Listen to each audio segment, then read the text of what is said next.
So let's go over the single arm lateral raise using a cable. Now, this exercise, not going to vary that much from doing it with dumbbells, but this is a variation that you have in your circuit after you do your bicep curls. So you can do this one using a single arm and on a cable machine. Now, a functional trainer is going to work best, but you don't have to have a functional trainer as long as that cable starts at the floor. So let's kind of get in position and kind of talk you through this exercise. If you already know how to do a dumbbell lateral raise, which you should learn that prior to this exercise, then the mechanics are pretty much the same with a couple things to focus on, which I'll talk about now.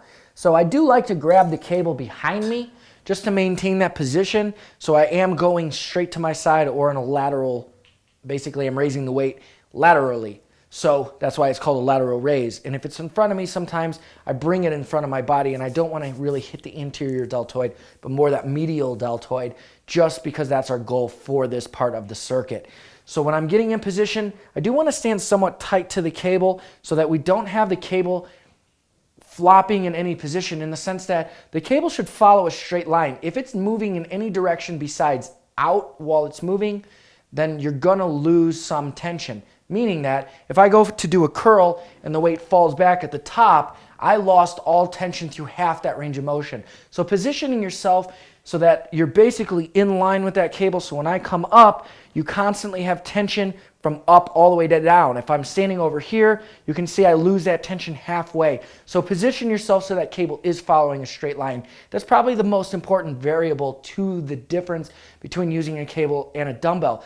Why I like a cable as well and why it's included as a variation is you maintain constant tension because you're no longer fighting gravity, but you're constantly fighting tension through what the cable is doing, which will take you through a full range of motion. Versus if you're using dumbbells, you lose that tension at the bottom. You would not lose that tension with a cable. So let's kind of get in position and talk you through this one. My chest is erect, my whole body's erect. I have a good stability on the floor. From here, I'm making sure that my arm is pretty much straight, but I'm somewhat relaxed through my forearm and elbow, making sure that the tension stays in my deltoid. I'm not rotating at all. I'm going straight across. Coming all the way up to the top, I stop about shoulder height, and then I come down with tension. So I'm following, once again, similar to like a 3-0-1-0 tempo. So I do a 1 second contraction, 1,000, 2, 1,000, 3, back into rep, 1,000, 2, 1,000, 3. Now, because this is an isolated exercise, don't expect to make drastic strength gains on this one. Your gains will be incremental, but remember, we're trying to build hypertrophy so that we can support for bigger benches, and then we'll get the explosive power and pressing that we need out of those benches. So don't just rush through this exercise. It has its purpose in your training as well.